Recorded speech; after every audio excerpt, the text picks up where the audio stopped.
د پاکستان پوځي استخباراتو ISI مشر کابل ته رسیدلی.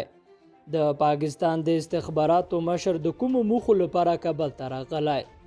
د پاکستان پوځي استخباراتو ISI مشر جنرال فیض حمید شنبه سهار افغان پلازمینه کابل ته رسیدلی دی. د پاکستاني رسنیو په وینا نوموړی به د دې سفر پر مهال طالب چارواکو سره وګوري او د راتلونکو تجارتي او امنیتي اړیکو او موضوعاتو په اړه به ورسره خبرې کوي. پر کابل د طالبانو تر واکمنۍ وروسته د لومړی بهرني جګپوړی چارواکی دی چې افغان پلازمینې ته سفر کوي.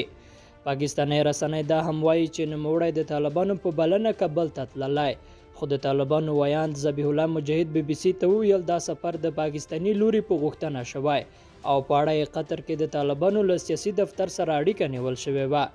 مجاهد وایي د دې سفر په ترڅ کې به د کابل هوایي ډګر د بیا رغولو پر ډیورنډ کرښه د تګ راتګ لارو کې د افغان کډوالو ستونزو او ځینو نورو موضوعاتو خبرې کیږي.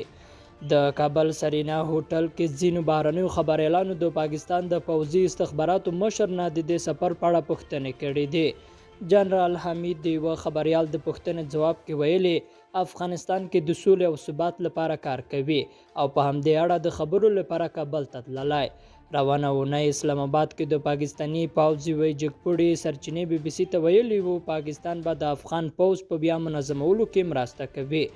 دا ګنګوسې هم شته چې د افغان پوځ شمیر به شاوخوا 2 لکو ته راسي، خو د پاکستان حکومت او یا هم طالبانو تر اوسه رسما دا رپوټونه رد کړي یا تایید کړي نه دي. لیدونکو له غوږ نیونه مننه ښې چاره.